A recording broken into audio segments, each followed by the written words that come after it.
بسم اللہ الرحمن الرحیم۔ محترم سامعین، السلام علیکم ورحمۃ اللہ وبرکاتہ۔ ہم آپ کو دنیا کی سب سے مقدس و پاک سرزمین مکہ مکرمہ کے مسجد حرام میں خوش آمدید کہتے ہوئے بے حد خوشی اور مسرت محسوس کر رہے ہیں، اور یقیناً یہ جان کر آپ کو بھی ازحد خوشی ہوگی کہ حرم مکی ریڈیو اسٹیشن سے خادم حرمین شریفین شاہ عبداللہ بن عبدالعزیز اسکیم برائے فوری ترجمہ کے تحت آج کے خطبہ جمعہ کا اردو میں انشاءاللہ فوری ترجمہ نشر کیا جائے گا۔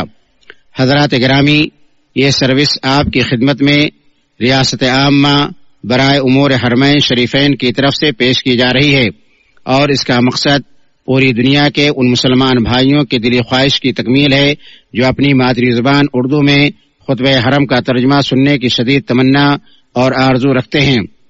ہمیں آپ کی آراء اور تجاویز کا انتظار ہے۔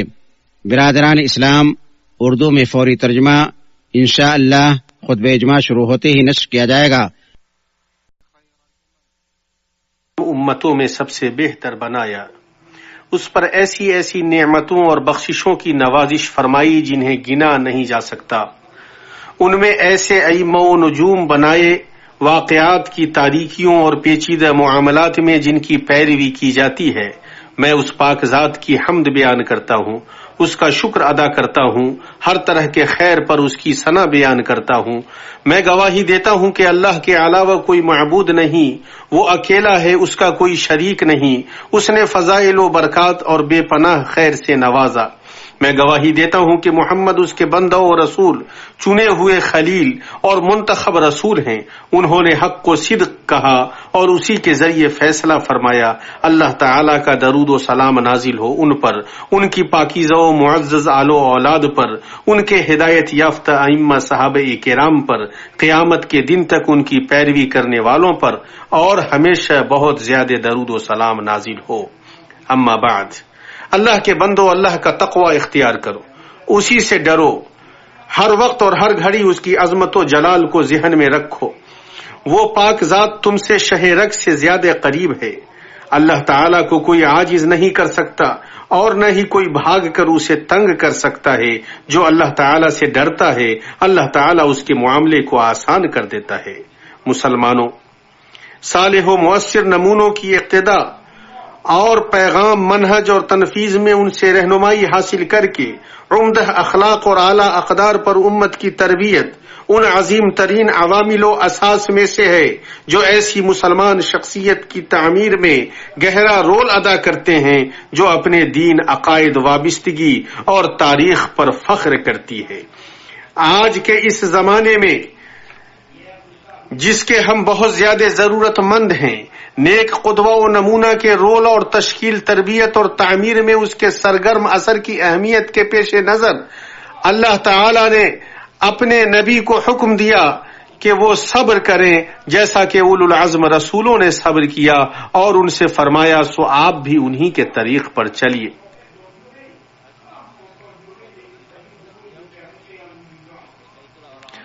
اللہ تعالی نے قرآن مجید میں ہمارے لیے قدووں کے انوکھے نمونے بیان کیے ہیں جو زمانے کی پیشانی پر جھومر ہیں، جسے انبیاء علیہم السلام، آل فرعون کے مومن، نیک حکیم بندہ لقمان، مریم بنت عمران اور فرعون کی بیوی اور ان کے علاوہ بہت زیادہ ہیں۔ تاہم جن قدووں اور نمونوں کی اللہ تعالی نے تعریف کی ہے، ان میں عظیم ترین نمونہ ہمارے نبی محمد صلی اللہ علیہ وسلم ہے، جن کے بارے میں اللہ تعالی نے فرمایا یقیناً تمہارے لیے رسول اللہ میں عمدہ نمونہ ہے۔ تو نبی صلی اللہ علیہ وسلم زمان و مکان کی حد بندی کے بغیر اپنے ہر چھوٹے بڑے اقوال و افعال، اخلاق و سیرت اور تقریرات میں قدوہ مطلقہ ہیں۔ یہ نبوی قدوہ آپ کی اولاد اور بیویوں میں بھی سرایت ہو گیا۔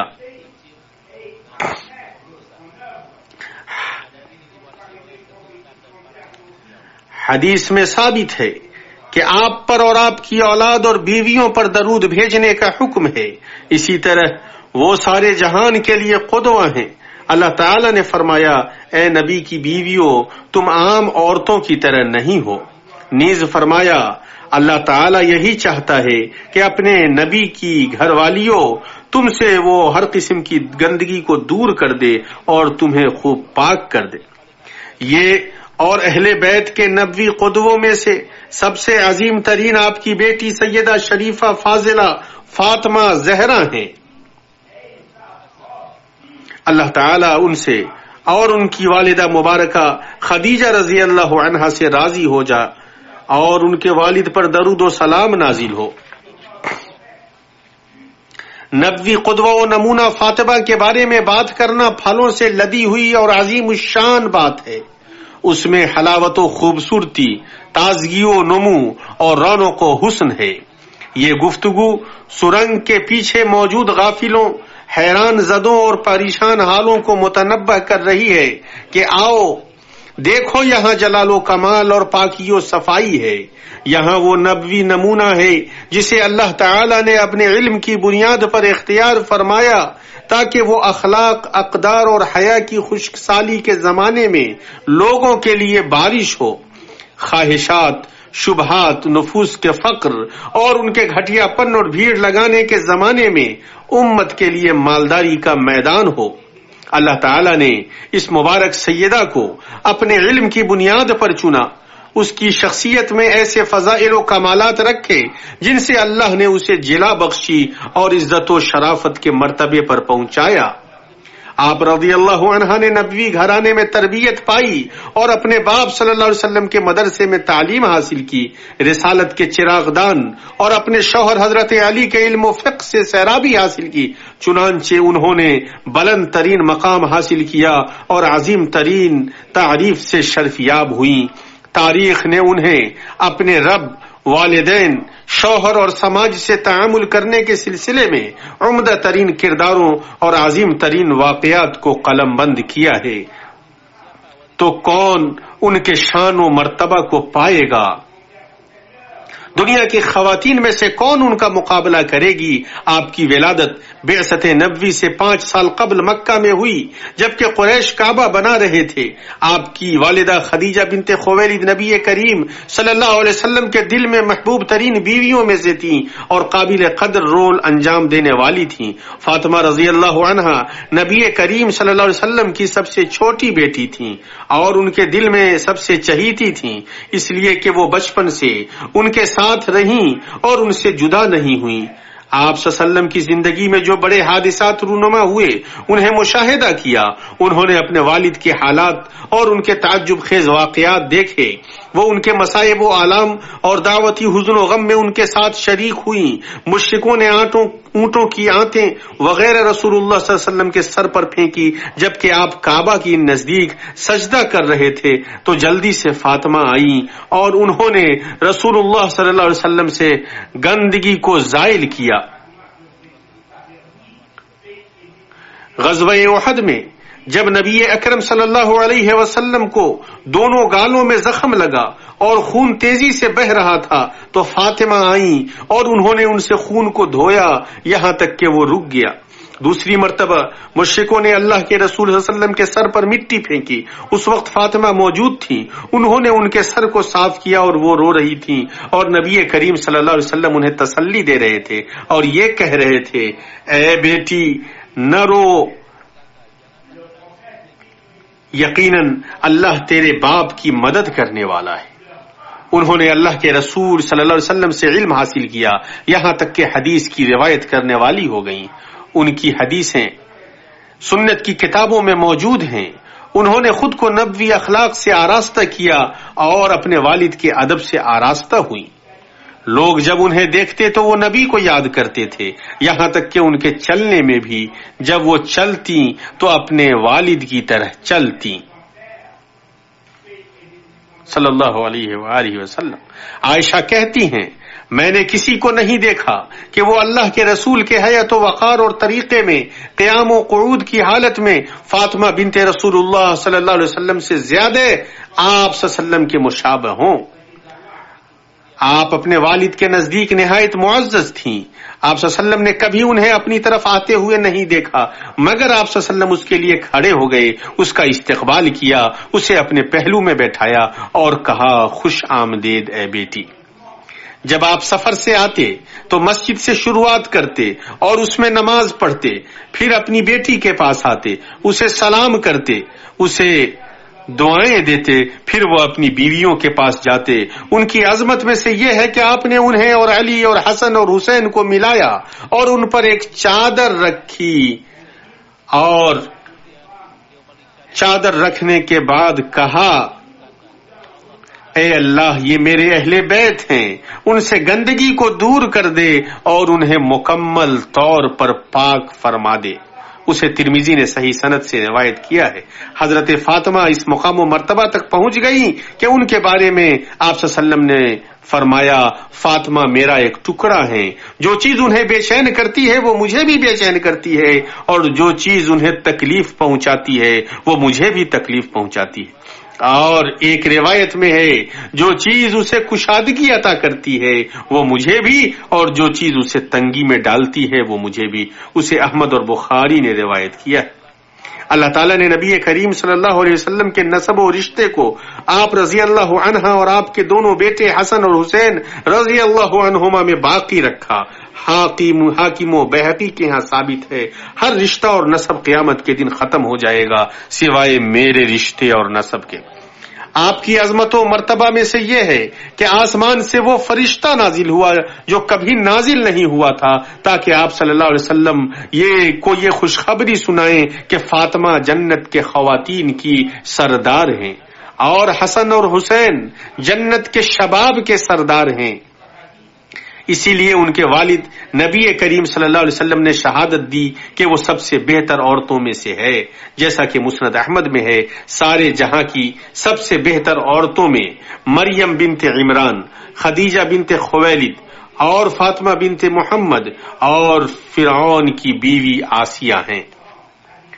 مسلمانوں، اللہ تعالی نے فاطمہ رضی اللہ عنہا کی شخصیت میں ایسے اسباب و عوامل رکھے جنہوں نے انہیں ساری جہان کی عورتوں سے اوپر پہنچایا اور انہیں ہر زمان و مکان میں عورتوں کے لیے عظیم قدوہ و نمونہ بنایا. ان کی عظمت کے جن پہلوؤں کا ذکر ہوا ان کے ساتھ ساتھ آپ عبادت گزار، اللہ کی فرما بردار، بہت زیادہ روزہ رکھنے والی، بہت زیادہ قیام کرنے والی، تھوڑے پر قناعت کرنے والی، اپنی زندگی اور اس کی تنگی اور شدت پر صبر کرنے والی تھیں. اپنے باپ کی اطاعت اور ان کی سنت کی اتباع کی بہت زیادہ حریص تھیں. اپنے شوہر کا حق ادا کرنے والی اور ان کی اطاعت کرنے والی تھی. ان کے شوہر نے ان پر کسی لغزش یا غلطی کو نوٹ نہیں کیا. بہت زیادہ خوف کھانے والی اور اللہ تعالی سے ڈرنے والی تھی. حیا، عفت اور پاک دامنی کا لباس زیب تن کرنے والی تھی. ان سے باتوں میں جھوٹ بولنا اور وعدہ خلافی کرنا یا گھناؤنا تصرف منقول نہیں ہے. عائشہ رضی اللہ عنہا کہتی ہیں میں نے کسی کو فاطمہ سے زیادہ لہجہ میں سچا نہیں دیکھا سوائے اس کے والد محترم کے. آپ رضی اللہ عنہا رہن سہن میں پاکیزہ، شریف الاصل، سبھوں کے نزدیک محبوب اور سبھوں کے ساتھ اچھے رشتے رکھنے والی تھیں، یہاں تک کہ اپنے باپ کی بیویوں کے ساتھ بھی. چنانچہ نبی کی بیویاں کبھی آپ کو آپ کے والد کے پاس بھیجتی تھیں تاکہ بعض امور میں وہ ان کے نزدیک ان کے لیے سفارش کرے. اللہ کے بندو، اور ان کی عظمت کے پہلوؤں میں سے وہ ہے جسے تاریخ نے علی رضی اللہ عنہ کے ساتھ ان کی شادی کے قصے میں رقم کیا ہے. تو کیا آپ نے ان کی شادی کا واقعہ سنا ہے؟ وہ کیسے انجام پائی؟ ان کا مہر کیا تھا؟ ان کے گھر کا ساز و سامان کیا تھا؟ یہ ایسا واقعہ ہے تاریخ میں جس کے مثل کوئی واقعہ پیش نہیں آیا. وہ سید الانبیاء کی بیٹی اور جنت کی خواتین کی سردار کی شادی تھی. ان کے شوہر علی رضی اللہ عنہ ہیں جو خلفائے راشدین میں چوتھے اور مایہ ناز کے بارے صحابہ کرام میں سے تھے. اتنی ساری عظمتوں کے باوجود آپ کی شادی سہل و آسان اور متواضع تھی. علی رضی اللہ عنہ نے ان سے غزوہ بدر کے بعد شادی کی. ان کے پاس مہر کے لیے کچھ نہیں تھا تو انہیں اللہ کے نبی صلی اللہ علیہ وسلم نے اشارہ کیا کہ وہ اپنی حتیمہ تلواروں کو توڑنے والی مضبوط زرہ جو بدر میں انہیں غنیمت میں ملی تھی انہیں بطور مہر دے. اس کی قیمت تقریباً 480 درہم تھی. پھر انہوں نے ایک بکری ذبح کر کے مبارک ولیمہ کیا. جہاں تک ان کے گھر کے ساز و سامان کی بات ہے تو اسما بنت عمیس بیان کرتی ہیں جنہوں نے علی کے پاس بھیجنے کے لیے فاطمہ کو تیار کیا. ان کے بستر اور تکیے پتے اور چھال سے بھرے گئے تھے. علی نے فاطمہ سے شادی پر ولیمہ کیا تو اس زمانے میں کوئی ولیمہ ان کے ولیمے سے افضل نہیں تھا. جعفر بن محمد کہتے ہیں کہ ہم علی کے گھر میں داخل ہوئے تو دیکھا کہ چبوترے پر میڈھے کا چمڑا ہے, تکیا ہے جس میں چھال و پتے بھرے ہیں, مشکیزہ, چکی, تولیہ اور پیالہ ہے. یہ ہے فاطمہ کی شادی, یہ ہے ان کا گھر, یہ مخلوق کے سردار کی بیٹی ہیں. شادی کے بعد آپ خوش, قناعت پسند اور شوہر سے پیار کرنے والی بیوی کی حیثیت سے مثال تھیں. کبھی کبھی ان دونوں میں وہ ہو جاتا جو شوہر و بیوی میں اختلاف و انبن ہوتا ہے, لیکن وہ شوہر کے ساتھ ادب کے دائرے کو نہیں پھلانگتی تھیں. نہ ہی علی رضی اللہ عنہ ان پر ظلم کرتے تھے بلکہ جلد ہی دونوں ایک دوسرے سے راضی ہو جاتے تھے. فاطمہ رضی اللہ عنہ کا جو احترام ان کے دل میں تھا اس کی وجہ سے, اور اس لیے کہ ان دونوں کے مابین ایسی محبت تھی جس کی وجہ سے تمام اختلافات پگھل جاتے. اللہ تعالی نے انہیں علی کے ذریعے حسن, حسین, محسن, ام کلثوم اور زینب سے نوازا. ام کلثوم سے عمر بن الخطاب نے بعد میں شادی کی کیونکہ ان کے دل میں یہ خواہش تھی کہ وہ اللہ کے رسول صلی اللہ علیہ وسلم سے رشتے میں جڑ جائیں. فاطمہ اپنے بچوں اور شوہر کے امور کا خود خیال رکھتی تھیں, اپنے گھر کے کام کاج خود کرتی تھیں, یہاں تک کہ گھر کے کام کاج کا اثر ان کے ہاتھ میں ظاہر ہو گیا. اس سے وہ کمزور ہو گئیں, انہیں مشکلات پیش آنے لگیں, چنانچہ وہ اپنے والد کے پاس گئیں. ان سے سبھی خاندان کی خادمہ طلب کیا جو گھر کے کام کاج میں ان کی مدد کرے, تو نبی کریم نے منع کر دیا اور کہا اللہ کی قسم میں تمہیں نہیں دوں گا, میں اہل صفہ کو نہیں چھوڑوں گا جو فقراء ہیں جن کا کوئی ٹھکانہ نہیں ہے. تو وہ اپنے گھر لوٹ گئیں. دیکھا کہ رسول اللہ صلی اللہ علیہ وسلم آ رہے ہیں.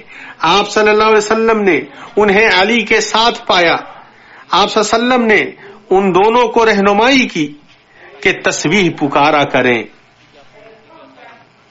سبحان اللہ اور الحمدللہ 33 مرتبہ اور اللہ اکبر 34 مرتبہ, کیونکہ یہ ان دونوں کے لیے خادم سے بہتر ہے. چنانچہ فاطمہ راضی ہو گئیں اور اللہ کے خاطر مان گئیں. اس ذکر عظیم پر پابندی برتنے لگیں. اللہ تعالیٰ نے انہیں اس کے بعد قوت و نشاط اور تحمل و صبر سے نوازا. علی نے بھی یہ ذکر کبھی نہیں چھوڑا, یہاں تک کہ صفین کی رات میں بھی نہیں. اسی لیے وہ مردوں میں قوی ترین تھے رضی اللہ عنہ. یہ سب اللہ اور اس کے رسول کی اطاعت کی برکت سے اور اللہ تعالیٰ کے ذکر کی برکت سے تھا. شاعر کہتا ہے عظمت 3 مطلعوں سے فاطمہ کی گود میں طلوع ہوتی ہے, تو پھر کون سی چیز اس سے زیادہ بلند ہو سکتی ہے. یہ بیٹی کس کی ہے, یہ بیوی کس کی ہے, یہ ماں کس کی ہے, کون عزت نفس میں اس کے والد کے قریب پہنچ سکے گا. یہ ماؤں کے لیے اسوہ ہے, یہ اور ایسا قدوہ ہے کہ روشن چاند بھی جس کے قدموں کی نقل کرتا ہے. اللہ تعالی ہمارے اور آپ کے لیے قرآن مجید میں برکت عطا فرمائے۔ میں اللہ رب العالمین سے اپنے لیے اور آپ سب کے لیے اور تمام مسلمانوں کے لیے مغفرت طلب کرتا ہوں۔ اسی سے مغفرت طلب کرو، وہ بہت زیادہ معاف کرنے والا اور رحم کرنے والا ہے۔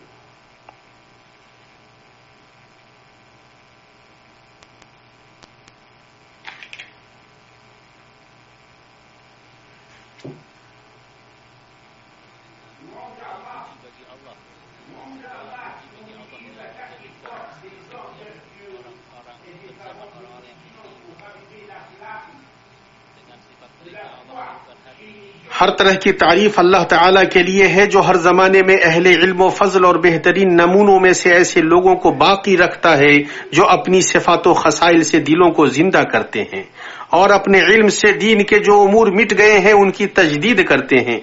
درود و سلام نازل ہو خوشخبری دینے والے ہادی اور روشن چراغ پر اور ان کی آل و اولاد اور صحابہ کرام اور تابعین پر۔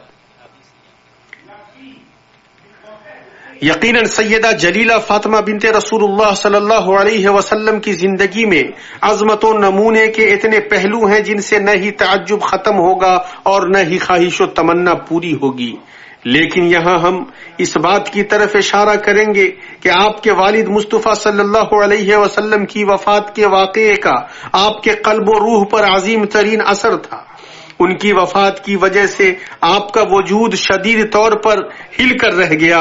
اس وقت بھی آپ صبر کر رہی تھیں اور ثواب کی امید کیے ہوئی تھیں، لیکن ان کے لیے بلکہ تمام مسلمانوں کے لیے معاملہ نہایت سخت تھا، اس لیے کہ نبی صلی اللہ علیہ وسلم کی وفات عظیم ترین مصیبتوں میں سے تھی۔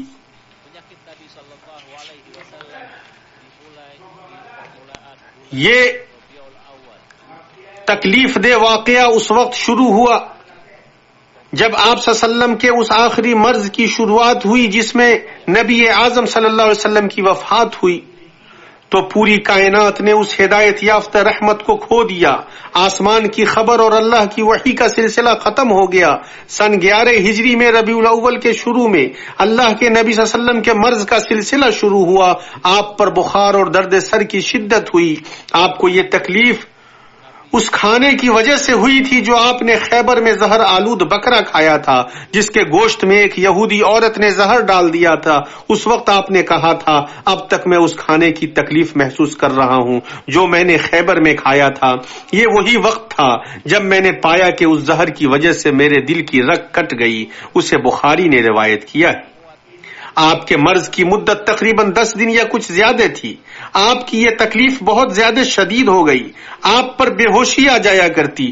آپ کی بیٹی فاطمہ آپ کے پاس آتی جبکہ آپ اس سخت تکلیف میں ہوتے اور کہتی اس حال میں کہ غم ان کے دل کو چور کیے ہوتا، تکلیف ہے کیا ابو جان؟ تو آپ صلی اللہ علیہ وسلم اپنی بے ہوشی سے نکلنے کے بعد کہتے، آج کے بعد تیرے باپ کو کوئی تکلیف نہیں ہوگی۔ پھر آپ صلی اللہ علیہ وسلم نے انہیں بلایا اور آہستہ سے بتایا کہ وہ اس مرض میں انتقال کر جائیں گے، تو فاطمہ رضی اللہ عنہا آپ کی جدائی کے غم میں رونے لگی۔ پھر آپ نے انہیں آہستہ سے دوسرا راز بتایا کہ وہ ان کے اہل میں سب سے پہلے ان سے ملیں گی، تو فاطمہ خوشی کے مارے ہنسنے لگی۔ جب رسول اللہ کی وفات ہو گئی اور صحابہ کرام نے انہیں دفن کر دیا تو فاطمہ نے انس بن مالک سے پوچھا کہ کیسے تمہارے نفس کو اچھا لگا کہ تم رسول اللہ صلی اللہ علیہ وسلم پر مٹی ڈالو۔ فاطمہ رضی اللہ عنہا اپنے والد کی وفات کے بعد 6 مہینے تک زندہ رہیں۔ وہ اس دردناک حادثے کے خوف سے غم زدہ اور صدمے میں تھیں۔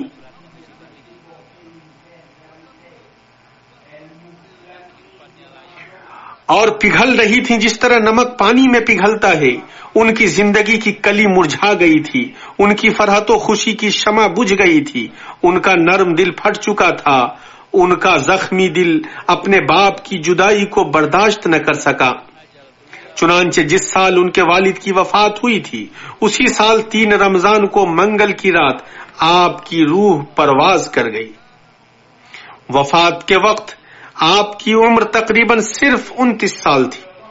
آپ کو آپ کے شوہر علی اور ابو بکر صدیق رضی اللہ عنہ کی بیوی اسما بنت عمیس رضی اللہ عنہا نے غسل دیا اور تجہیز و تکفین کی. انہیں علی رضی اللہ عنہ نے رات میں ہی بقیع میں دفن کیا. مسلمانوں، فاطمہ رضی اللہ عنہا اپنی زندگی میں بلکہ اپنی وفات کے وقت تک حیا و پردہ اور عفت کی علامت تھی.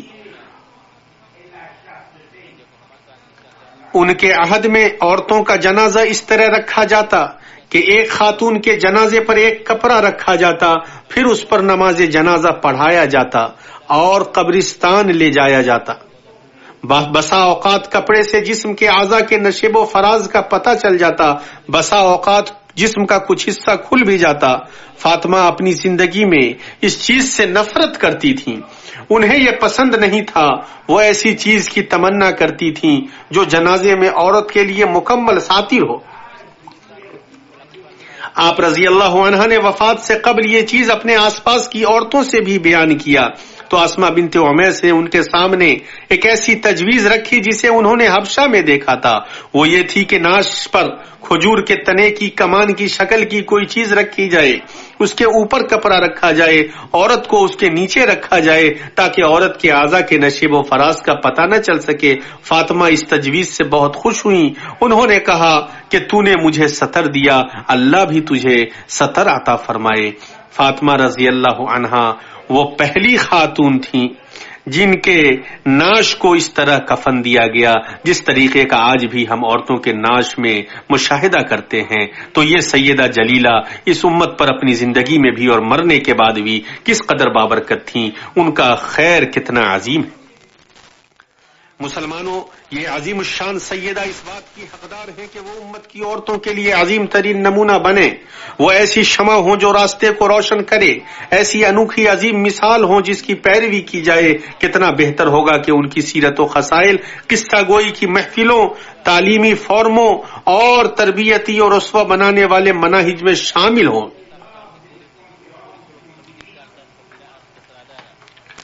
ہمارے اوپر واجب ہے کہ ہم اس سیدہ مبارکہ کے حق کو سمجھیں، ان کی تعظیم کریں، انہیں نمونہ بنائیں.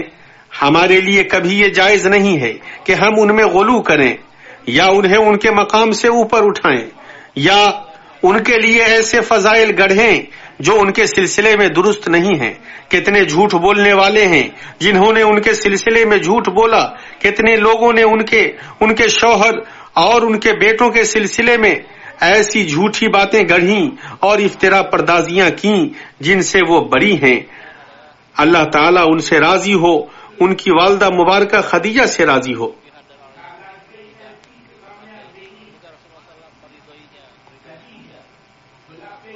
اللہ تعالیٰ کا درود و سلام ہو ان کے والد نبی اعظم سید ولد آدم پر اور بہت زیادہ سلامتی ہو.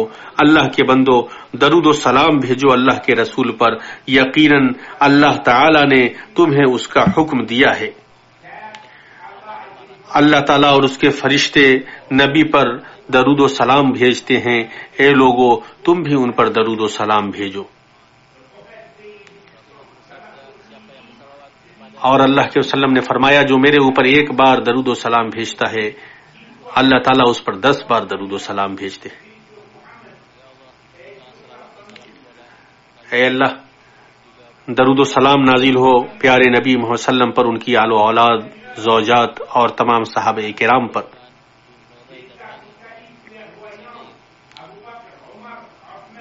اے اللہ، اسلام اور مسلمانوں کو غلبہ عطا فرما. اے اللہ، اسلام اور مسلمانوں کو غلبہ عطا فرما.